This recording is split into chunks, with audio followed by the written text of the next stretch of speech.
Bom, vou começar a nossa live e à medida que o pessoal for entrando aí, quem puder avisando, estamos já no canal do YouTube também, para facilitar, beleza? Daqui a pouco eu vou fechar o Instagram e a gente vai ficar só no YouTube. Bom, galera, quem acompanhou aí a nossa jornada sábado de volta para Goiânia com a Variant, eu fiz uma live no meio da viagem aí para mostrar o rendimento, mostrar o desempenho durante a nossa trajetória aí. E alguns pontos também, muita gente tem curiosidade de ver como que o carro se comporta, como é a rotina durante o trajeto. Então foi legal que a gente pôde mostrar em tempo real alguns pontos que sempre todo mundo questiona. Mas nem sempre foi assim, E infelizmente nem todo mundo hoje consegue curtir esse tipo de passeio com tranquilidade. Quando eu digo tranquilidade, é você entrar dentro do carro e poder viajar com a sua família e poder estar bem e certo de que nenhum imprevisto, nenhuma dor de cabeça vai acontecer. E infelizmente isso hoje não tem sido comum a todos. E muitos, volta e meia, passam por situações de risco, por situações inconvenientes e que criam aquela dificuldade, aquela apreensão ao viajar com o carro. Então, muitos relatos, eu até deixei algumas perguntas aí no Instagram e muita gente nos testemunhando. Não tenho segurança. Não me sinto tranquilo de pegar meu carro e viajar, já tive problemas, a grande esmagadora maioria já teve problemas, e com a gente também não foi diferente. Por muito tempo, o que eu sempre quis fazer com os meus carros antigos era viajar. Eu curto estrada, para mim não tem nada mais relaxante do que pegar a estrada e poder viajar sem hora para chegar, sem rumo, e com aquela sensação de estar em um Volkswagen antigo. Isso aí para mim não tem preço. Então, poxa vida. Todo mundo tá me ouvindo bem aí? Galera do Instagram, YouTube, vai dando um alô aí pra gente saber como é que tá. Se tá todo mundo ouvindo bem. Pessoal, quem tá chegando aí no Instagram, nós estamos com a live aberta no YouTube. Eu vou migrar para lá para que a gente possa ter mais qualidade de imagem e de áudio. Então, quem puder ir para o YouTube, tem mais recursos. É um site próprio para vídeo, para áudio. Então, vocês vão poder assistir melhor a live, beleza?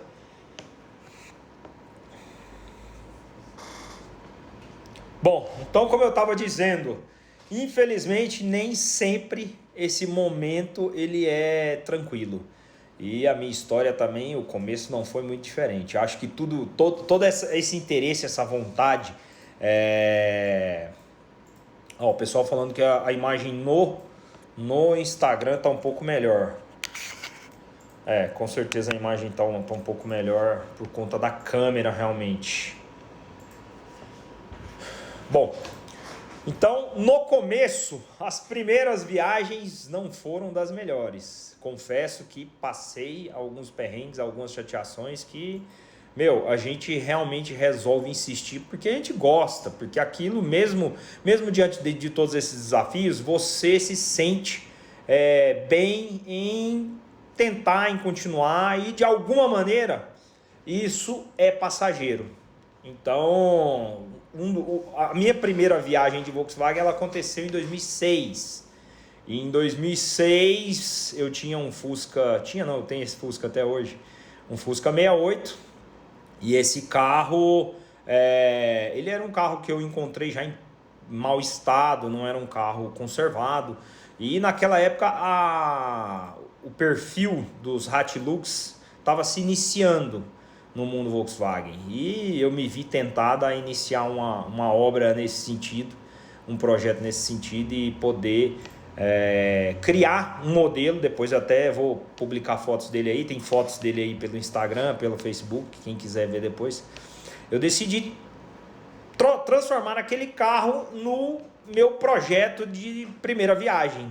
O destino era Águas de Lindóia, o evento de autos antigos em Águas de Lindóia, o ano de 2006. Alguns amigos com certeza vão lembrar desse carro. Esse carro na época foi um projeto totalmente pessoal. Eu peguei o carro e fiz tudo aquilo que eu podia para torná-lo seguro, para torná-lo dentro da minha visão, um carro que pudesse me proporcionar aquele momento. E foi tudo refeito dentro das minhas condições da época, dentro das minhas limitações de conhecimento. E através disso a gente fez aquele primeiro passeio. A ida é espetacular, é sensacional. Você chega, até porque estava tudo em perfeito estado, o carro muito novo, então de alguma maneira a gente conseguiu chegar muito bem. Mas o retorno não foi dos melhores. O retorno não foi dos melhores. Mas por que motivo? Vários motivos que eu vou falar para vocês hoje aqui me levaram a ter problemas em viagem com o Volkswagen. E principalmente o maior deles, sem sombra de dúvida, foi não conhecer, não ter conhecimento e me deixar levar por várias pessoas ou por pessoas que até então não tinham conhecimento, propriedade para estar definindo as coisas na internet, e a gente acabava, como a vontade e o prazer é muito maior, você acaba se deixando levar e de alguma maneira você acredita em certos pontos e adota eles para você como uma alternativa segura para que você possa fazer uma viagem. E a minha viagem ela era de 900 quilômetros, a primeira viagem com o Volkswagen. E era um carro que não tinha absolutamente nada, era um carro que eu peguei, faltava tudo. E eu tive que realmente reconstruir todo esse carro para que a gente pudesse realmente fazer essa jornada. E os maiores problemas sempre são aqueles que todo mundo reclama. Eu já passei por todos eles. Questão do aquecimento, a questão do ponto de ignição, o carro começa a falhar, o carro... E olha que eu fui muito ousado na época de inventar algo que não existia. Eu construí um motor 1500 dupla carburação a álcool. Isso era uma obsessão para mim e eu acabei me enfiando nessa situação na tentativa de ter resultado, de conseguir que isso pudesse me dar o retorno que eu esperava. E aí muitos pontos eu acabei ignorando. Tudo que a gente fala aqui hoje, eu falo com propriedade de já ter passado por isso. E isso realmente teve que ser modificado nas sequências dos projetos seguintes. Então eu testei tudo isso lá atrás. Eu fiz essa viagem em 2007, 2006 e 2007 com esse mesmo carro, com esse mesmo projeto. E em 2006, infelizmente, retornando, eu acabei, através de um amigo, chegando aqui guinchado em Goiânia, porque o carro deu vários problemas. Vazou óleo pela polia, o carro esquentava, uma série de pontos aí. Mas quais os maiores motivos? A gente sempre foi levado a acreditar que mesmo você retificando o seu motor, você fazendo o que é necessário, algumas peças não necessitam de grandes ajustes. E isso é o caso do alternador, é o caso do distribuidor, são o caso dos carburadores, alguns em sua grande maioria, e isso é um problema sério. Por que motivo isso é um problema sério? Porque as pessoas criam na cabeça delas de que se eu retifiquei o carro, se eu retifiquei o motor, o mais importante está pronto, o mais importante está funcionando. Então não há razão para eu me preocupar com o resto que teoricamente estava funcionando. Mas quando você pega a estrada, que você vai rodar 900 quilômetros, tudo isso precisa estar coerente com todo o conjunto.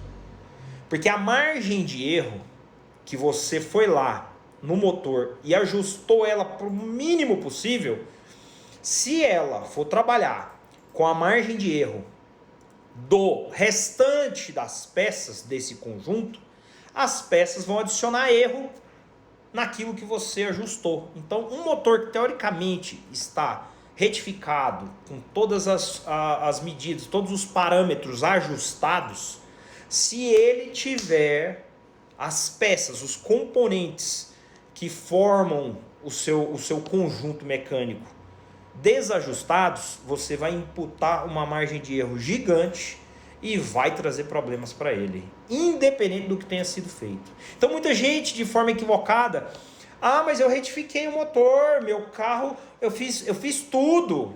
O que é tudo para você? O que é tudo? Tudo é a parte mecânica, é o virabrequim, são o jogo de kits, os cabeçotes, porque, se realmente isso está bem resolvido para você nesse sentido, você está sempre ignorando uma série de pontos que vão te trazer dor de cabeça. E você já gastou dinheiro. Você, para fazer isso, você gasta dinheiro. Então, tecnicamente, o que mantém toda essa performance que você fez internamente com o seu motor? Os periféricos. Todos os periféricos ali, eles influenciam diretamente no funcionamento. Então, carburador, sistema de ignição, escape, são os principais fatores que vão determinar o bom funcionamento do seu motor. E óbvio, sistema de refrigeração, não posso esquecer. Foi um dos meus grandes problemas nas primeiras viagens. Então, assim, para você poder viajar, para você ter um regime de funcionamento a longo período, a diferença entre você estar todo dia na sua rotina usando seu carro e pegar a estrada é que você vai submeter ele a 2, 3, 4 horas seguidas de funcionamento. Eu vou fazer uma continha boba aqui, como eu já fiz, para que a gente pudesse aplicar as questões relacionadas ao distribuidor. Imagine você em uma viagem de 10 horas de viagem, a um regime de funcionamento de 3.000 RPM. RPM, são rotações por minuto, são 3.000 rotações por minuto. Faça essa conta considerando 60 minutos. Você vai ter 18.000 rotações por hora. Multiplique isso por 10. Isso são número de rotações que o seu motor gera em uma viagem de 10 horas. Divida isso por 4. Você vai ter o número de explosões que cada cilindro do seu motor efetuou em uma viagem de 10 horas. Aí você imagina todos esses números de explosões com ponto de ignição errado, com o carburador desacertado, com a temperatura fora do padrão. O que você acha que depois de 10 horas vai acontecer com o seu motor? Não tem como ter um resultado muito interessante, né? E somado a isso, igual essa semana eu publiquei a foto de um motor da Fernanda, que trabalha com a gente, do bujão do cárter. O bujão do cárter, todos os motores que nós fazemos, eu instalo um bujão com ímã. Por que razão? Porque esse ímã ele vai reter as limalhas, aquilo que circula no óleo com o processo de funcionamento. Então eu publiquei uma foto com o bujão e o bujão carregado de limalha. Aí muitas pessoas perguntaram, mas por que tem limalha no bujão se tem filtro? Amigo, quando o motor está funcionando, o óleo passa pelo conjunto móvel e desce para o cárter. O primeiro lugar onde ele vai se acomodar é no cárter. Então o bujão está no cárter. Ali ele já vai puxar as limalhas, o ímã puxa as limalhas e retém todas elas. E em seguida esse óleo é captado e jogado para o filtro. Então nós temos 2 sistemas de controle. Um que vai reter as limalhas, o excesso delas, e o outro que vai jogar para o filtro para fazer a filtragem do resíduo mais fino, do resíduo mais aquele resíduo que passa. Agora imagine você viajando 10 horas sem nada disso. Sem absolutamente nada disso. 10 horas. O óleo entrando e saindo, lubrificando cada um dos componentes móveis que tem seu motor.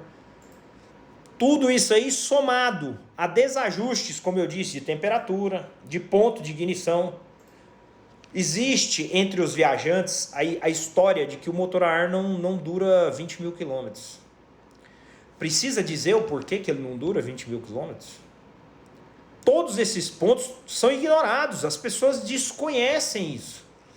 Ah, mas quando foi feito o motor lá atrás, ele não tinha esses problemas. Muita gente fala isso, ele não tinha esses problemas. Bom, um dos pontos mais importantes que nós temos que avaliar no período de construção desses motores era o combustível. O combustível ele era um combustível puro, do qual você tinha muito menos problemas com o sistema de ignição, com o carburador, do que nós temos hoje.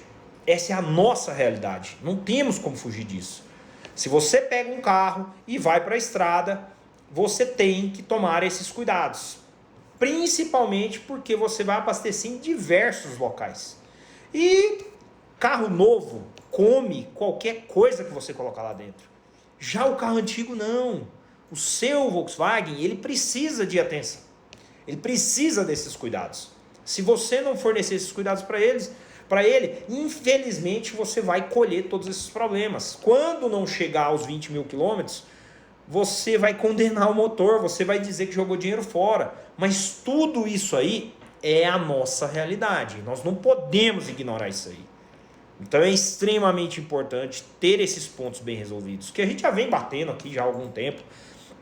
Questão da refrigeração, radiador deslocado de alumínio, o distribuidor. Nós já fizemos N contas aqui, justificativas de o quão necessário é, a partir do momento que você adquiriu um motor novo. Eu comprei, eu retifiquei o motor, eu preciso dessas peças em perfeito estado, eu preciso ajustar a margem de erro para que ela seja a menor possível para todos esses parâmetros. Nós não podemos ignorar isso, senão você vai pegar a estrada e vai sofrer. O sol do meio-dia, o motor a ar, ele é influenciado pela temperatura, nós não podemos ignorar isso. Esses pontos eles são extremamente importantes. Ah, mas eu vou parar a minha viagem? Não, não posso parar a minha viagem. Quando eu viajo, eu sigo a rotina independente de como está a temperatura do dia. Por que razões? Porque foi feito todo um previsionamento em relação ao sistema de controle de temperatura, o sistema de lubrificação. Então ele atende. Se ele atende, você pode submeter o seu carro a tudo aquilo que ele puder enfrentar. Não há razão.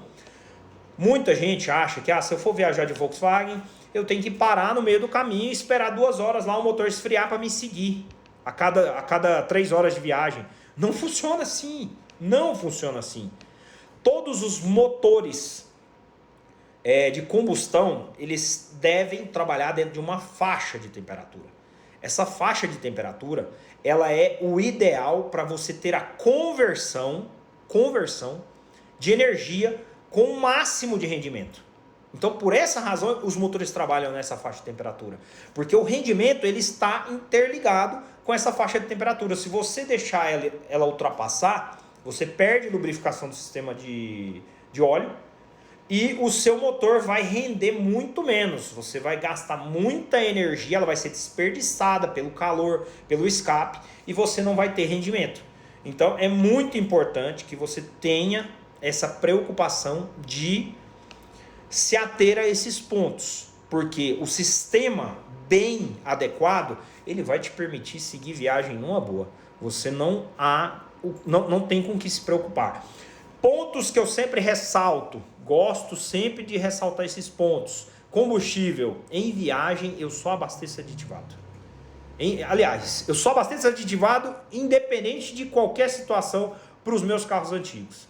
Por que razão? Se você tem condições de adotar pódio, fica à vontade. Acho que você só tem a se beneficiar com isso. O custo não é dos mais interessantes, mas é o que eu recomendo. Mas, caso contrário, adote a aditivada. O combustível aditivado ele é um combustível mais caro. Vende menos. Os postos tendem a não batizar esse tipo de combustível. Óbvio, tem gente que batiza qualquer coisa.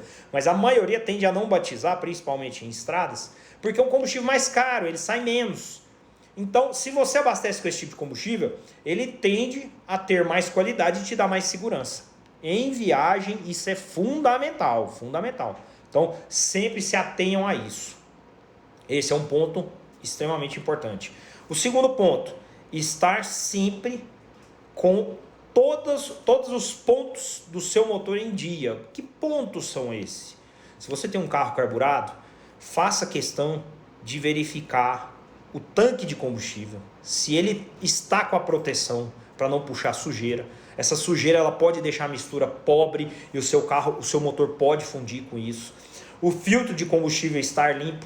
O importante é não ter sujeira, não é ter filtro para segurar a sujeira, é não tê-la, porque de alguma maneira se ela entrar no sistema e bloquear o combustível, você vai ficar parado no meio da estrada. Então sempre tenha a atenção de, vou pegar o meu carro, vou tirar o tanque e vou fazer uma limpeza, para que eu possa ficar tranquilo em relação a isso. O pessoal do YouTube está reclamando aqui que está travando. Como é que tá aí, pessoal? O áudio, a imagem, tá tudo ok? O pessoal aqui do Instagram tá me ouvindo bem? Ó, pergunta aqui, ó. Se eu tenho radiador externo, seria legal colocar uma válvula termostática? Bom, nós temos hoje, já chegou pra gente a válvula termostática para o motor a ar. Uma válvula para o sistema de óleo, onde essa válvula ela segura todo o sistema de óleo. E aí o óleo vai aquecer e ela só vai abrir para o radiador depois que ela atingir a temperatura de 80 graus. A temperatura ideal de funcionamento ela está entre 85 e 95 graus. Essa é a temperatura ideal. Óbvio, pega um sol do meio-dia, essa temperatura ela vai se aproximar de 100 graus. Só que não é o regime de funcionamento que todo o percurso vai possuir. Você vai ter isso em extremos. E esses extremos eles são permitidos. Você não pode ultrapassar essa temperatura e através dela ter problemas. Porque é muito importante ter essa preocupação. Mas quanto a isso, tendo esses cuidados, você vai conseguir solução. Então, sempre verificar o sistema de combustível, se ele está realmente dentro dos padrões, se ele está tendo fluxo contínuo de combustível, se o seu filtro de preferência é novo. Vou viajar, eu vou colocar um filtro novo, porque, não, eu não vou colocar porque eu troquei tem 2 meses.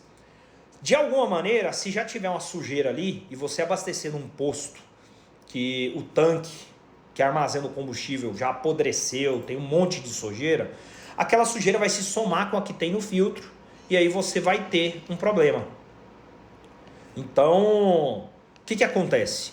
É muito importante que você tenha a preocupação de deixar tudo resolvido. Ajusta tudo pro nível realmente zero, para que você possa ter uma viagem tranquila. O ponto de ignição. Aonde que eu começo a verificar o ponto de ignição? Lá nas velas. Você vai tirar as velas do seu motor e vai recalibrá-las. Quem não tem calibre, basta pedir para aonde você for levar seu carro para o pessoal calibrar.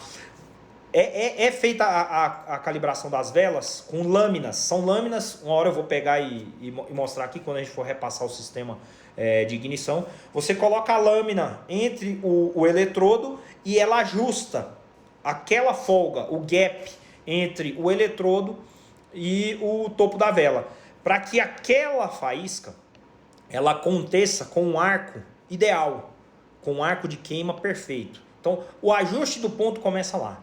Verificação dos cabos de vela, verificação da tampa, a verificação do rotor e o principal, ajuste do ponto inicial para aqueles que têm distribuidor fixo. Para quem tem distribuidor programável, tá tranquilo. Basta você pegar o seu 1, 2, 3, ajustar ele e pronto, seguir viagem. Só confirmando, não tem o que se preocupar. O Lu Barros, existe alguma maneira de fazer um pré-filtro do combustível? Cara, assim, tecnicamente não vejo muita necessidade. Acho que quanto a isso aí, você pode ficar tranquilo. Sempre certifique os postos que você abastece e que o sistema esteja completo, o sistema esteja funcionando bem. O sistema esteja todo revisado, porque dessa forma você vai ficar tranquilo. Bom, só dar um recadinho pro pessoal do YouTube. O YouTube caiu aqui. Quem quiser vir pro Instagram, avisa lá pro pessoal. Então, feito isso, acho que está bem resolvido. Você não tem que se preocupar. Existem dois tipos de Fusca. Aqueles que pescam por baixo, os modelos que foram até 76, se não me engano. Depois de 76, o tanque passou a abastecer por fora, e aí o pescador é por cima. Então, até 76, o pescador é por baixo. Na parte inferior, no pescador, vai uma peneira. Eu tenho ela aqui também. Deixa eu pegar aqui, só um segundo. Ó. Essa é uma peneira que vai no pescador. O carro que não tem, trate de providenciar. Por que razão existe essa peneira? Essa peneira, ela protege a entrada do pescador. Então, qualquer partícula maior, ela não vai passar por aqui. E qual o problema dessas partículas? Se elas passam, elas entram pela tubulação e vão entupir a linha de combustível. Você vai ficar no meio da estrada, caso isso aconteça. Já aconteceu milhares de vezes comigo. Mesmo eu abastecendo em local que eu conheço, mesmo eu estando com o tanque limpo, por alguma razão eu não tinha peneira. Eu esqueci da peneira. Aí o que acontece? O combustível entrou uma sujeira, um grão de alguma coisa e foi entupir o pescador. Nossa, até você descobrir isso estando no meio da estrada, preocupado, cara, você vai passar muita dor de cabeça. Então, já se atenta a isso logo, já se preocupa com isso antes de acontecer, resolve que não é difícil e pronto, você vai ficar tranquilo em relação a isso aí. Então, nada melhor do que já resolver esse ponto. Vamos ver aqui mais algumas perguntas. Velas novas já estão calibradas? Outro ponto extremamente interessante. Não confie. Por que razão? Porque de alguma maneira aquela vela veio dentro de uma caixa, ela sofreu algum tipo de acidente, esmagaram, colocaram várias caixas em cima. De alguma maneira, aquele gap, ele é bem maleável. De alguma maneira aquilo ali se fechou. Você coloca, instala no carro, o carro está falhando um cilindro, você não tem a menor dimensão do que está acontecendo. O problema vai estar lá. Então, em se tratando de Brasil, mais uma vez, voltando lá ao ponto de quando eu comecei as minhas viagens, quando eu passei a ter sossego, quando eu passei a ter tranquilidade para poder viajar, quando eu fui atrás de peças que realmente cumprem aquilo que elas têm de propósito. E infelizmente no nosso mercado hoje nós temos uma deficiência gigantesca em relação a isso. Eu já tive a oportunidade de mostrar para vocês aqui vários pontos desses, dos quais a gente explorou essa questão, peças com problema, peças que são vendidas sem qualquer propósito de te beneficiar, simplesmente de tirar o seu dinheiro e pronto, e ponto final. Então, sempre revise as peças que você adquirir no mercado nacional. É muito importante. As velas são um excelente exemplo em relação a isso aí. Vai lá, calibra a abertura antes de fazer a instalação. Isso é importante. O Rodrigão perguntando aqui. Aqueles filtros nas bombas de combustível conseguem ajudar? Então, a bomba de combustível ela também tem um filtro. O sistema completo ele é feito de vários filtros. O primeiro deles começa lá no tanque. Esse que eu mostrei, do pescador. Por que mudaram o pescador para cima? Principalmente por essa razão. Por quê? Porque pescando por cima é mais difícil um objeto que é pesado, é um objeto maior, ele entrar pela tubulação. Então, a Volkswagen sacou que isso era um problema e modificou a boia. A boia do tanque do Fusca, ela tem um pescador por cima, das Kombis, de todo o conjunto de carros da linha Volkswagen. Isso foi mudado por esse motivo. Por esse único motivo. Deixaram de colocar a peneira e passaram a instalar por cima. Nos carros que ainda tinham a peneira, existia esse filtro na base do tanque, existia o filtro entre o motor, entre a saída no chassi e o motor, existia um filtro na bomba de combustível, nas bombas de reparo, não sei se todos aqui já tiveram essa oportunidade, nas de 1200, a partir dos modelos 53, que passaram a linha 1200, elas já vinham com uma peneirinha, elas tinham uma peneira, aliás, minto, Em 58 passou a vir a peneira na bomba de combustível. Na época não tinha filtro de combustível, então eles passaram a colocar essa peneira para evitar os problemas com o carburador. Então vinha uma peneirinha, depois eu vou mostrar em detalhe essa bomba, vinha uma peneirinha na bomba de combustível. E para finalizar, um filtro na entrada do carburador. Esse passou a acompanhar os modelos mais novos, os modelos mais recentes. Bem na entrada da conexão, ali na pontinha tem uma peneirinha. Essa peneirinha ela também é para evitar o máximo de resíduo que possa entrar para dentro do carburador. Então não deixa de ser importante. Só que tem um problema. Você não pode sair adicionando qualquer tipo de filtro que você acha melhor. Tem muita gente que, eu vou colocar um super filtro lá resistivo que vai limpar tudo. Se você faz isso, você restringe. Todo filtro, ele é uma resistência. Por que razão? O fluxo vem e para passar por ele, o fluxo vai ter dificuldade. E nessa passagem, se eu tenho dificuldade de fazer o combustível chegar no carburador, o nível da cuba de combustível começa a descer. Se esse nível de combustível da cuba começa a descer, eu vou ter falta de combustível. Junte a isso temperatura, 10 horas de viagem, falta de combustível. Nós já falamos sobre isso. Vira um problema. Você vai superaquecer seu motor, os cabeçotes vão fritar, válvulas vão fritar. Então, toda uma sequência de problemas vão se iniciar. Então, é extremamente importante fazer essa verificação. Certo? Quem mais aqui? Grande Cleiton, boa noite, meu querido. No último motor plano que mexi, o ponto inicial deu 34 na marcação da ventoinha. Pronto. Aí está um problema. Você pegou a estrada com um ponto inicial desse aí, o que vai acontecer com o distribuidor? Ele vai avançar, ele vai jogar ponto. Se você ultrapassa a marca de 42, 43 graus, você já está correndo sério risco de fritar seu cabeçote, de soltar a sede de válvula, de ter sérios problemas. É óbvio, motores mais antigos, a taxa de compressão é baixa. A probabilidade disso acontecer não é tão comum.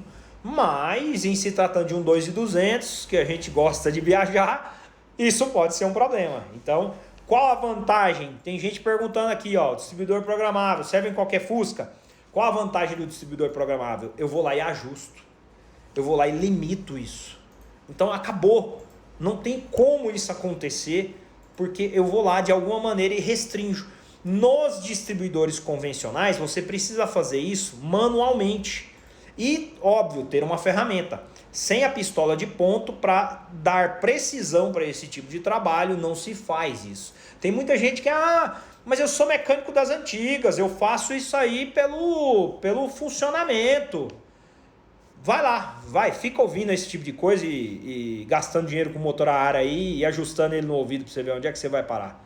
Só dor de cabeça. Então, extremamente importante ter essa ferramenta para um ajuste fino, para que você não tenha maiores problemas. Chegou no carburador, revisou todo o sistema de ignição, garantiu que todo o ponto está de acordo.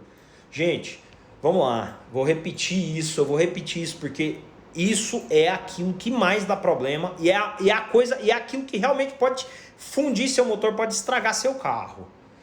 Ponto de ignição, muita atenção a ponto de ignição. O ponto de ignição começou a oscilar, uma hora ele bate 10, uma hora ele bate 15, uma hora ele bate... Toda hora ele vai em um lugar, o carro não tem rotina, o motor não funciona perfeito. O combustível toda hora vai ser explodido em um ponto. Isso vai trazer dor de cabeça. Então, estou ressaltando isso. Quem gosta de pegar a estrada, primeira coisa, sistema de ignição perfeito. Esteja com isso funcionando sem qualquer dor de cabeça, porque é onde você pode realmente ter problemas. O carburador, ele é passivo. Eu adoro usar a Weber. Muita gente, a Weber dá muito problema, você tem muita dor de cabeça. Cara, o carburador, ele é um componente passivo. Por que razão ele é um componente passivo? Porque ele acumula combustível, você só executa a ação sobre ele em um momento, em um único momento. Quando você pisa, ele esguicha combustível para fazer o carro sair de um ponto de inércia e um ponto de menor velocidade para um ponto de maior. Então, naquele momento, quando você pisa no carburador, você faz ele ativar um sistema de ação para que o motor acorde, para que o motor inicie uma pegada mais abrupta. Mas, fora isso, quando você está lá com o seu meio pedal durante a viagem, segurando para manter aquela velocidade, tudo que o carburador faz, quem determina é o motor. É o motor. Então, assim, se ele estiver coerente com todas as faixas de velocidade e rotação do seu motor, ele vai simplesmente atender a isso. Ele não tem por que razão criar problemas, diferente do sistema de ignição. Vou voltar no sistema de ignição aqui, porque eu esqueci de um ponto. Muita gente, porque a bobina esquenta. Eu não sei se eu já falei isso aqui em outras lives, mas existe a falácia, e é muito bom falar disso, porque muita gente propaga isso para que você sempre esteja refém dessa situação. Existe a falácia de que a bobina esquenta. Na verdade, a bobina esquenta, mas ela esquenta por princípio, por funcionamento. Eu fiz engenharia elétrica, e dentro da engenharia elétrica eu estudei transformadores. O que é uma bobina? Uma bobina é um transformador. Você entra com 12 volts nela e solta do outro lado 30 mil volts, 40 mil volts. Através de uma transformação. São vários enrolamentos de fio para fazer essa conversão de energia. E para que ela possa funcionar, essa conversão gera aquecimento. Internamente eu tenho um produto, em algumas é óleo, em outros derivados de petróleo, para fazer com que a circulação desse óleo mantenha o interno dela resfriado. Os modelos mais bem resolvidos, como a gente já cansou de enaltecer, são os modelos da Bosch. Posteriormente, com a evolução dos automóveis, criaram-se as bobinas de enrolamento, que são as bobinas MI, que o pessoal chama. Essas bobinas, elas são enrolamentos através de placas. Essas placas esmaltadas, você enrola, você faz enrolamento de fio nela e através dela você promove essa conversão de energia. Então ela esquenta. Toda bobina esquenta, ela tem por princípio esquentar. Quando isso se torna um problema? Vamos voltar lá para o distribuidor. Se o seu distribuidor não consegue descarregar ou carregá-la nos tempos corretos, que ela foi dimensionada, você tem um acúmulo de carga e isso vai aquecer além do normal. Ela não faz o disparo completo para uma nova carga. Ela está sempre com a carga armazenada e você, teoricamente, acaba gerando um superaquecimento inconveniente nesse tipo de componente. Então a bobina esquentou, nem adianta ficar lá se preocupando com paninho, com não sei o que lá, porque isso não vai resolver o seu problema. Seu problema está lá no distribuidor. Pode ir lá para ele, verificar as conexões dos fios, verificar o tempo de abertura do platinado, se for o seu caso. Se for um distribuidor eletrônico, você tem um problema grande nas suas mãos porque você não tem controle sobre isso. Quando você tem uma injeção, um sistema programável ou um distribuidor programável, isso obedece momentos de maior controle. Mas no caso do distribuidor de ignição, modelo indutivo, que foram os modelos que equiparam os carros, os Fuscas até 86, e depois vieram os modelos sistema Hall. O Hall é um componente cerâmico, que ele, através da indução, quando ele tem uma placa, e essa placa corta ele gera pulso. Então o sistema Hall ele é um sistema moderno, mais recomendado, principalmente porque a curva de ponto do sistema Hall ela é uma curva um pouco melhor que o sistema indutivo, mas dá menos problema. O sistema indutivo, que é o modelo Aranha, os modelos mais antigos, ele durante a rotação daquela arainha, nós chamamos de arainha porque é uma cruz em forma de metal que gira dentro do distribuidor, gerando ponto, a bobina que vai embaixo, ela vai se defasando, ela vai se desgastando por temperatura, e aí você pode ter uma oscilação de ponto. Então, hoje, ambos estão ultrapassados.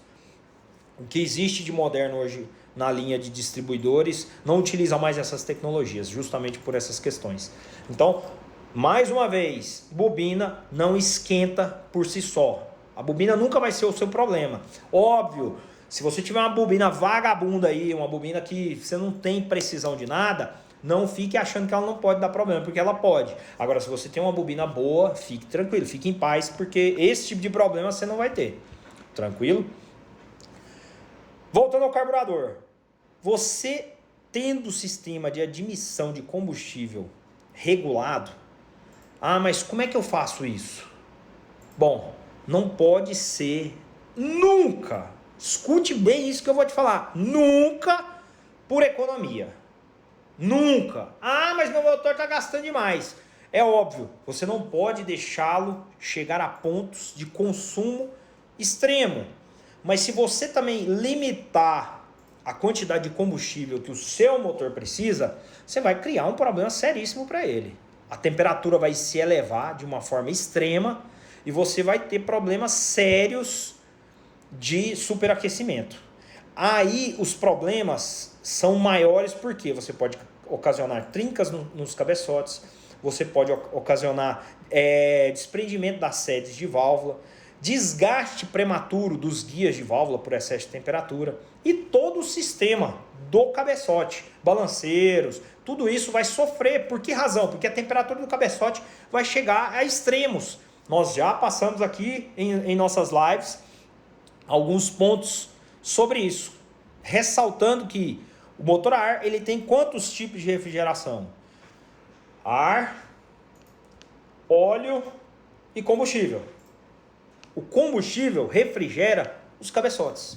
Se de alguma maneira você não se preocupa com a quantidade de combustível que o seu motor precisa, você está incorrendo em um sério erro, a refrigeração dos seus cabeçotes. Então é extremamente importante ter essa preocupação, manter essa alimentação coerente. Para isso, nós temos que ir lá também na bomba de combustível. Outro ponto que eu sempre ressalto e dentro daquilo que eu consegui de resultado, eu não uso mais. Que são as bombas mecânicas. Eu não uso mais para viajar. Eu tenho um carro super original, quero viajar nele. Tira a bomba mecânica, tira o distribuidor e me coloque aí a bomba elétrica para carburador, que é aquilo que a gente usa, que é uma bomba americana feita para aviação. Ela não precisa de retorno, ela não precisa de uma série de coisas. Vou publicar depois aqui para quem quiser, a gente tem disponível para venda também. A bomba para carburador e o distribuidor. Eu quero controle, eu quero precisão, são 10 horas dentro do carro.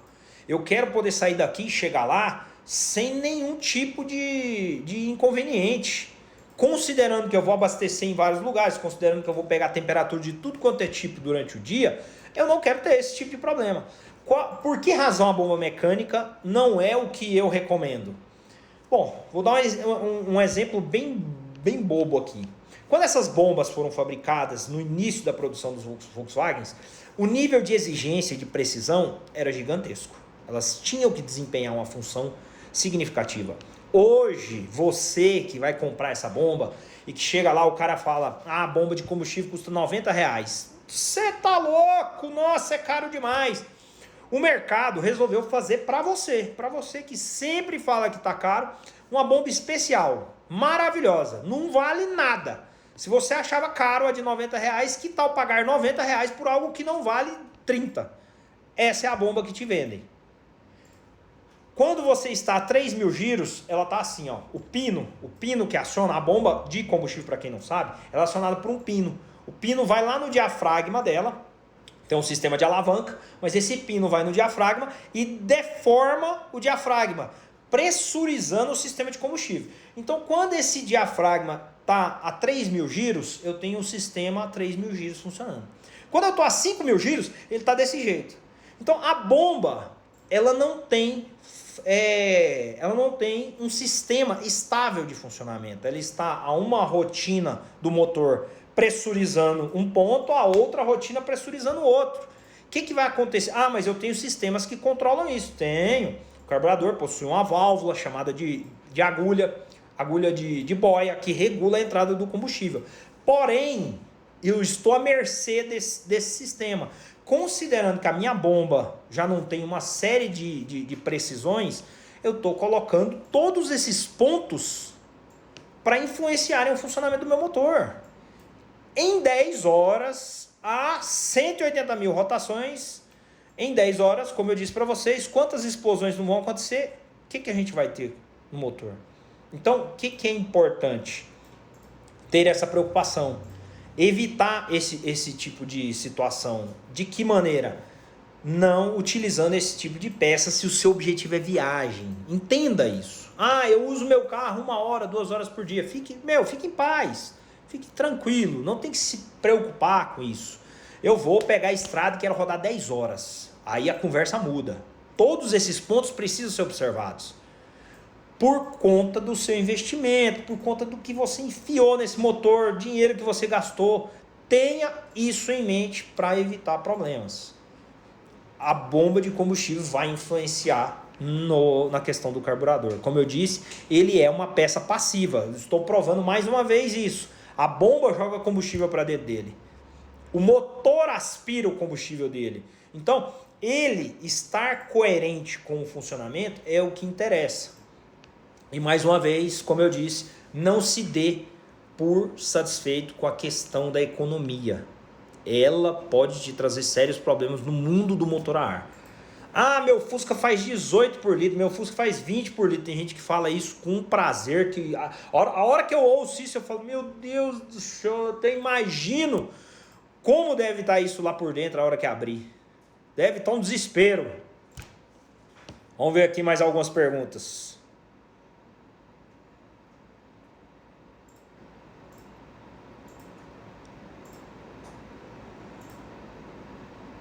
Ó, o Murilo perguntou, qual lambda é ideal para o Fusca? O lambda, para quem não conhece, é uma sigla que determina a quantidade de oxigênio que sai na mistura da queima.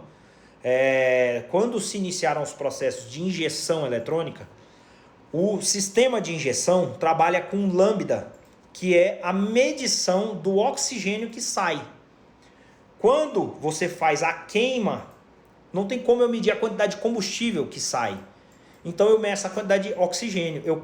A injeção calcula essa quantidade de oxigênio e de alguma maneira ela mede na saída, lá pela sonda lambda. Por isso que se chama sonda lambda, porque essa sigla lambda, ela está medindo sistematicamente a quantidade de oxigênio. Nos motores a ar, quem tiver a oportunidade de instalar, fica à vontade, mas quem não tem essa alternativa, como medir isso? Através da queima executada pelas velas. Agora, você, para chegar a essa conclusão, você precisa pegar o cilindro mais quente. Para motores que não tem sistema de radiador deslocado, o terceiro cilindro é sempre o que mais esquenta. Então você precisa fazer a verificação da vela no terceiro cilindro e, se possível, em todos eles, para você ter um dimensionamento de como o seu motor está queimando por completo. E o principal, aquilo que é mais importante, é sempre queimar com a coloração marrom, bem amarronzada, sinal de que a mistura está de rica para muito, está de ideal para muito rica, para que você não tenha dores de cabeça. Por que muito rica?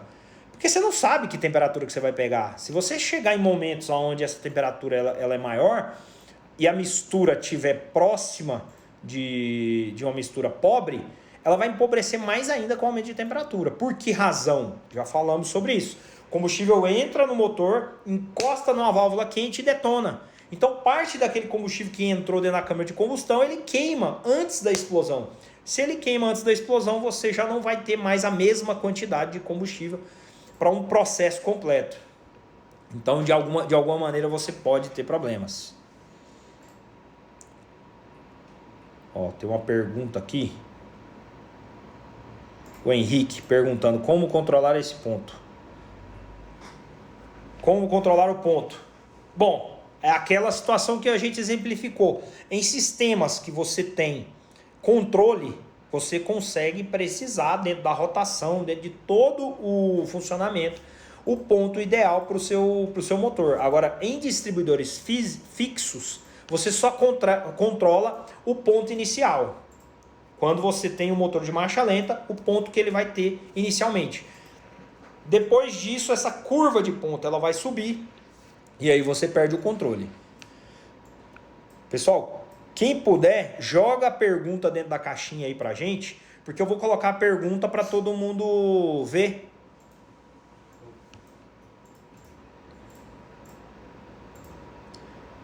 Tem uma galera aqui que pediu para entrar ao vivo com a gente. Quem quiser dar seu testemunho, pode me marcar aí que eu chamo. Ó, o German Wash falando. Uso bomba elétrica já faz um tempo. Melhor investimento. Com certeza. A bomba elétrica ela é uma solução hoje totalmente acessível e de extremo ganho. Você consegue realmente ter ganho significativo usando uma bomba elétrica que controle a quantidade de combustível que vai para o seu motor, sem maiores problemas. Então é muito importante.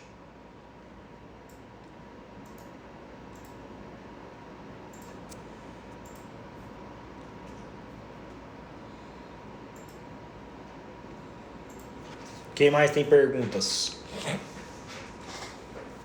Questão dos carros rebaixados. Muita gente me pergunta. Meu carro é rebaixado, eu ando no horário de mais... O horário do meio do dia é um horário mais crítico, o que eu devo fazer? Carros rebaixados, infelizmente, você vai passar por maiores problemas. Porque a proximidade do motor do asfalto, e o asfalto... Ele aquece por condução, ele aquece o ar por onde você está passando e por irradiação. Os raios solares eles batem no asfalto e sobem. E aí eles vão acertar o seu motor e o motor vai aquecendo. Você pega 100 km de asfalto quente, seu motor vai aquecendo, não tem o que fazer. Por isso é muito importante um sistema de refrigeração que tenha controle. Porque ele tem que pegar esse calor de alguma maneira e tentar tirar. E tirando para que o motor possa respirar dentro daquela faixa de rendimento. Então você precisa ter um sistema que controle isso de forma mais adequada. Murilo, Mamed, eu ainda uso o dínamo. Qual a tensão corrente dele em bom estado? Então, como que funciona o teste do dínamo? Do dínamo de qualquer alternador. Você precisa sempre ter ciência de que ele precisa fornecer acima de 14 volts, 14,2 volts é o ideal. Para que esses 14 volts imprima uma carga forçada na bateria e consiga, mediante o consumo do funcionamento, repor a carga do seu sistema de alimentação elétrico. Então, o dínamo, o alternador, eles sempre devem fornecer 14,2 volts de alimentação, para que você tenha uma alimentação coerente na bateria.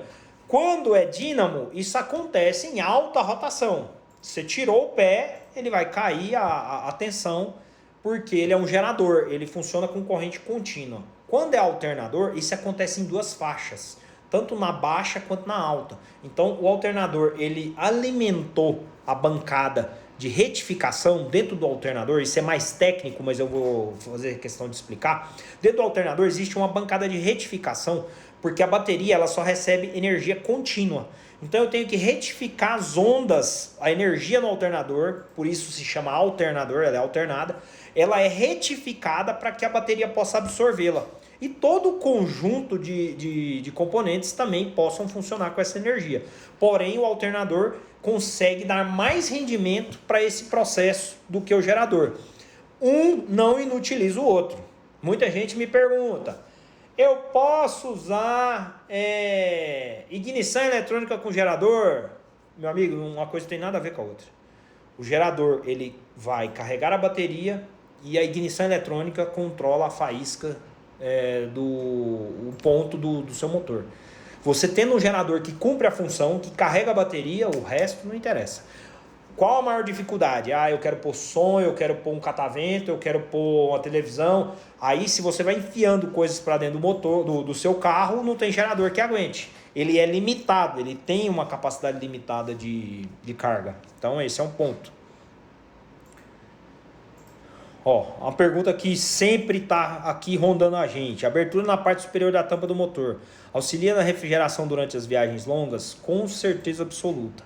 A gente já debateu isso. Quando ela é importante? Quando você não tem as aletas na tampa. Se você não tem como fazer essa troca através da tampa, você precisa abrir a parte superior. Se o seu motor for um motor maior, A razão de você fazer esse tipo de alteração é principalmente você ter um motor maior, motor 1600 em cofre fechado, por exemplo.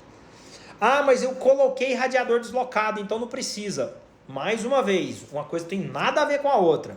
Radiador deslocado, ele vai tirar o ponto de calor, o ponto de saída do calor do radiador de cima do motor. Ele vai jogar todo esse calor para fora. Como ele fica deslocado na capela, a ventoinha refrigera e joga esse calor para fora. Então, o radiador deslocado ele serve para isso. Quando o cofre está fechado, o ar interno superaquece. Se esse ar que fica no cofre aquece, o motor admite ar quente. Se ele admite ar quente, mais uma vez, os cabeçotes vão respirar ar quente, a probabilidade de detonar é maior e assim por diante. Você está diminuindo a eficiência. Então, por que razão a gente abre a tampa em cima? Para que o ar que entre, que vem de cima, é um ar que é captado por cima, ele entre. E em baixas temperaturas, em uma temperatura menor do que aquele que fica ali forçado no cofre, de uma temperatura menor, ele consiga melhorar a eficiência do rendimento. Quem viaja com Volkswagen aqui, não sei se já teve a oportunidade de observar, se você pega regimes, o período do dia todo que você viaja, se você pega regimes entre as 2 da tarde e as 6 da tarde, quando vai chegando por volta das 4, 5 horas, que a temperatura vai caindo, o carro começa a andar mais. Você sente que o carro melhora o rendimento. Por que razão? Por essa que a gente está comentando. Porque há admissão de ar frio. A admissão desse ar frio, ela melhora o sistema de rendimento no cabeçote. Então você vai ter melhorias. Justamente, como eu disse, os 1300 eles são motores que vão ter menos problema. Por que razão? Porque eles emitem menos energia, são motores menores, o aquecimento é menor. Então, de alguma maneira, a necessidade para esse ponto ela é menor. Você tem menor cilindrada, menor consumo de combustível, menor explosão. Então, de alguma maneira, o 1300 ele sofre menos com essas questões. Ó, Aurichel aqui, levantando um ponto que a gente ressaltou, inclusive, essa semana. O morcegão. A Volkswagen lançou o morcegão quando ela lançou a tampa aberta. Ela abriu as grelhas da tampa traseira e ela instalou o morcegão. Lá em 1970, quando saíram os primeiros Fuscões 1500. E ela perdurou por muitos anos com o morcegão. Por que razão? Porque, de alguma maneira, entra água, entra chuva pela tampa. E essa água, essa chuva, podia provocar algum tipo de dano, algum tipo de problema no motor. E aí ela carregou esse morcegão até a década de 80. Quando ela lançou o motor Torque, ela aboliu o morcegão da linha Volkswagen. Por que razão? Porque de alguma maneira ele limita a entrada de ar, ele dificulta a refrigeração. Então ele protege uma coisa e atrapalha a outra. Então eles pegaram e desapareceram com essa peça. De alguma maneira, se você hoje anda com a tampa aberta em cima, se você tem as grelhas sem proteção, o que você deve se preocupar? Com a tampa do distribuidor, porque ela é de baquelite. O baquelite, quando ele aquece, se você jogar água nele, ele trinca. Ele vai criar microtrincas que você não vai ver, e aí o seu carro começa a falhar. O seu carro começa a falhar, você vai pensar milhares de coisas e não vai supor isso ou não vai conseguir ver. Tecnicamente, às vezes é difícil. As trincas, elas são imperceptíveis. Mas a centelha, quando ela está passando, como a tensão é 40 mil volts, se houver uma trinca, ela pula, ela salta. Então você tem fuga de centelha pelas trincas. Na tampa do distribuidor e no baquelite que vai na base da bobina, onde você encaixa o cabo na bobina ali, é baquelite também. Justamente porque o baquelite é um isolante. Então, de alguma maneira, naquele ponto, se tiver aquecido e respingar água, isso pode acontecer. Existem soluções. A Volkswagen mesmo, ela na época, protegeu o motor dela com um plástico. Era um plástico com uns zíperzinhos originais Volkswagen para proteger tanto a bobina quanto o distribuidor. Mas hoje tem acessórios da EMP também que executam com propriedade esse tipo de proteção. Então não é problema usar isso aí. Mais perguntas, ó. Muitas perguntas aqui, hein? Vou olhar as melhores, porque são muitas. Vou olhar as melhores aqui pra gente responder e vou colocar pra todo mundo ver aí também.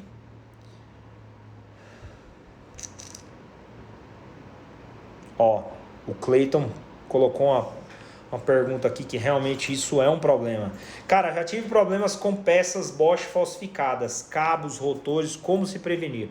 Recentemente, próximo a Goiânia, que foi apreendido eles fiscalizando uma empresa que falsificava peças. Ninguém vai falsificar uma peça paralela ruim. Todo mundo vai falsificar a melhor do mercado. Então, isso é um problema. Hoje a gente vive, além de ter uma péssima qualidade no nosso mercado de peças, a gente vive essa realidade. Peças que são falsificadas e de alguma maneira é muito difícil você saber como e por que razão, quais são as falsificadas. Eu sempre recomendo comprar peças de empresas idôneas, empresas que realmente priorizam a questão da qualidade, a questão da representação. Algumas empresas representam as marcas. Então, se elas representam as marcas, se elas incorrem num problema como esse, elas são descredenciadas. A gente tem pego muito problema em relação a peças falsificadas da EMP. Por que razão as pessoas falsificam? Porque a procura é muita, porque de alguma maneira, com o dólar alto, fica fácil justificar eu vender aquela peça um pouquinho mais barato, mas a minha margem é grande porque é uma peça falsificada. Então, muito cuidado com aonde vocês compram peças, porque infelizmente isso tem ficado recorrente. Como saber o estado de funcionamento do distribuidor? Bom, o Jorge perguntou aqui, a gente já falou muito sobre isso, inclusive em outras lives, mas não custa repetir. O distribuidor é uma peça que ele gira a metade do giro do motor. Então, se você tem um motor a 3.000 giros por minuto, seu distribuidor está girando 1.500 giros por minuto. Em 10 horas de viagem que você executar, vamos jogar baixo, vamos colocar aí 2 horas por dia de uso. Em 2 horas por dia de uso, serão 120 minutos utilizando a uma rotação de 3.000 por minuto. Numa conta bem boba, você vai ter 360.000 rotações por minuto executadas pelo seu motor. A metade disso o distribuidor gira. Imagina você em 2020 comprando, fazendo o seu motor, você vai retificar o motor impecavelmente. Em 2020 você pega aquele distribuidor fabricado em 1971, que passou de 71 até hoje rodando. Você quer fazer as contas aí de quantos anos, colocando 2.000 rotações, coloca 3.000 rotações de média e coloca aí umas 2 horas por dia. Faz essa conta para você ver quanto o seu distribuidor não já girou. Ah, mas mesmo assim tem como verificar a precisão. Tem tudo isso aí tem. Você vai ter que encontrar um cara que tem uma máquina especial. Essa máquina você instala o distribuidor nela. E aí ela vai girar o distribuidor e conferir se ele está adequado com aquilo que ele promete. Fora isso, esquece. Dificilmente você vai conseguir atestar com precisão o funcionamento do distribuidor. Vá por mim. Fiz um motor hoje, vai lá e compra um distribuidor de primeira, compra coisa boa, não compra chinês não. E nem, porque eu peguei um distribuidor no ferro velho, muito conservado, muito bonito. Peças mecânicas, você não olha para a beleza dela, não tem como você olhar para uma peça mecânica e falar, nossa, tá zero. Isso não existe, você precisa de precisão. E peças como essa, você vai atrás de coisa boa, você vai pagar caro? Nossa, eu vou pagar muito caro. O que é caro para você se diluído em 10, 15, 20 anos? Realmente, será que é caro? Será que vale a pena arriscar 15 mil? Estou jogando baixo, motor a ar de 15 mil reais por conta de uma peça de 2.000? Porque eu comprei uma paralela de 200, 300 reais? Então, não vá nessa. Eu comecei a mudar toda a nossa história em relação a viagens quando eu fui atrás de coisa boa. Eu percebi que aquilo que tem valor entrega resultado. Se entrega resultado, eu não estou jogando dinheiro fora. Eu estou comprando esse resultado. Eu estou indo atrás dele para ter o retorno que eu espero. Eu vou colocar meu carro na estrada. Se eu comprei aquela peça que cumpre aquilo que promete, eu paguei por aquilo, ela vai, ao longo do tempo, diluir todas essas questões. Então não tem por que eu me preocupar com o valor que ela me custou, se ela vai me dar retorno a longo prazo. Então tenha isso em mente. Em relação a tudo em se tratando de carro antigo, você não vai se decepcionar. E essas peças duram por um tempo significativo que você vai poder aproveitar. Você tira de um carro e põe em outro no dia que você for vender. Não há razões para investir em coisa que não vale nada. O Hercule perguntando: sem ser distribuidor 123, qual marca você indicaria para um sensor HAL? Cara, infelizmente, na linha HAL hoje, você não tem alternativas. Ou são os chineses, que infelizmente eu não recomendo, ou são os originais, que você não tem como precisar. Quanto será que esse distribuidor tá bom? Eu pus ele para funcionar e o ponto tá legal, o ponto tá funcionando, mas como precisar isso? Infelizmente a gente não tem essa condição. Eu recomendo os importados. Eu trabalho com o EMP, já usei muitas vezes. Trabalho hoje, defendo muito o 123, porque é o que eu mais tenho retorno, indiscutível. E existem outras marcas. A Petronics nos Estados Unidos ela trabalha a linha de distribuidores também, a MSD. São marcas muito boas, mas o valor hoje é muito perto do que o 123 oferece, então eu acabo escolhendo ele por essa razão. Fairplane aqui, Fairplane está insistindo. Usando o desborbulhador não elimina o problema da instabilidade de volume da bomba de combustível? Então, de alguma maneira, ele foi criado para te dar essa condição. Só que é uma peça paralela. É uma peça que também hoje é oferecida no mercado sem nenhum tipo de precisão.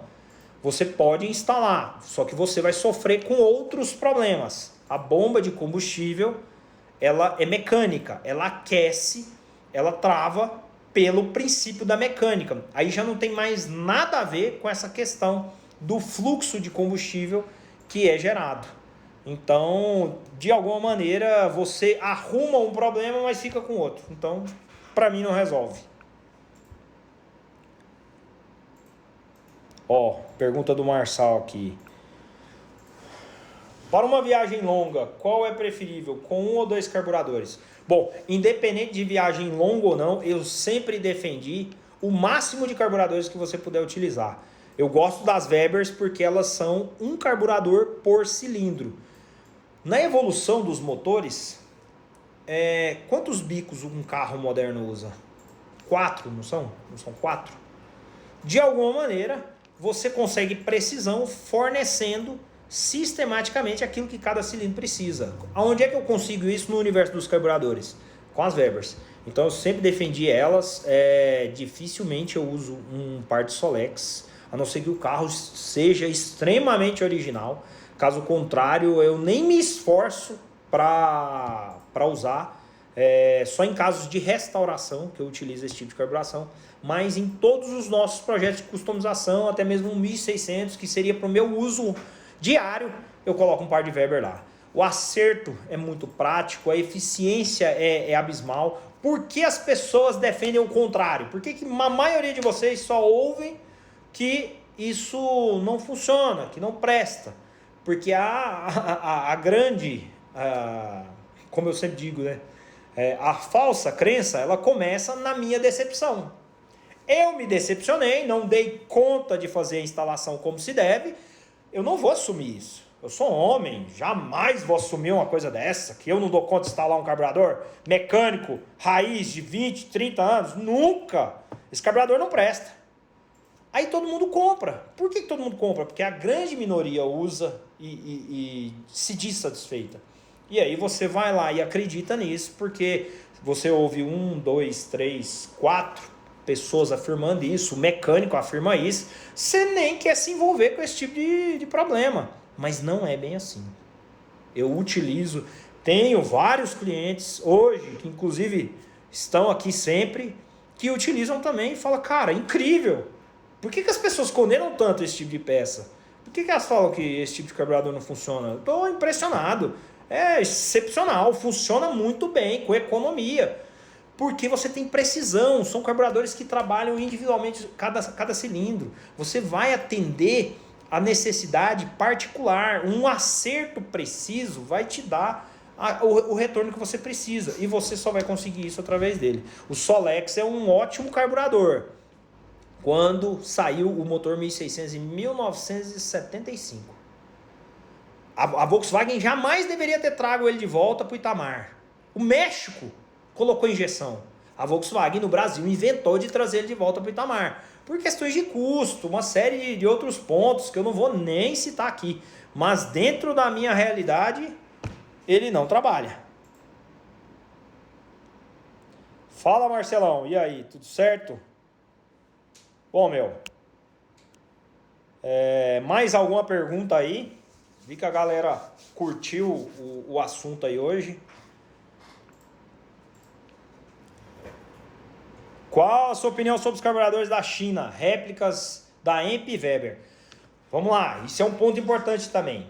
A EMP fabrica os carburadores na China. São chineses. Qual a diferença? Quando a EMP vai lá e passa uma demanda de 1.000 carburadores, os chineses são obrigados a seguir um roteiro, uma linha de pontos que deve ser atendido, porque essas peças vão para o mercado americano. Essas peças elas já foram testadas dentro da EMP e todas elas verificadas a ponto de saber o que é necessário e o que não é. Isso já tem alguns anos. Eu participo disso, de alguns pontos sobre isso, que o pessoal sempre relata pra gente. Então, os chineses são obrigados. Por que são obrigados? Porque eu mandei fazer 1.000. Se um der problema, existe um contrato que vai lascar a produção deles. Eles são obrigados a pegar tudo de volta e assim por diante. Já a máquina, quando ela roda 1.000, eles pegam o resto de material e falam, vai rodar 1.000? Roda 2.000 aí, os outros 1.000 a gente vende. Tá cheio de brasileiro procurando um carburador baratinho lá no Brasil. Então vamos vender isso baratinho lá. Os caras vão lá e rodam 1.000 carburadores sem qualquer nível de critério. Só roda isso aí, com o resto de material que tem, e vamos vender. Põe lá $100. Eu já fiz isso, gente. Eu tô falando porque eu já entrei em contato com eles. Cada carburador sai... eu quero comprar 100 carburadores. 100 carburadores? Se você comprar 150, eu te faço $30 cada um. Caralho. E se eu for comprar 1.000? Dá pra chegar nos $15 aí. Então, assim, como que eles conseguem isso? É mágica? Não, é material. Eu vou produzir mais, eu pego o resto de material, empurro lá, vou produzir aquilo e vou vender. A gente vai comprar achando que nós somos da escola brasileira de automóveis. O que é novo é bom. Bom, se o que é novo é bom, eu posso comprar que eu estou bem resolvido? Não estou bem resolvido. Hoje, se você toma esse tipo de medida de escolha, você arrumou o problema. Não é diferente para produtos que não têm referência.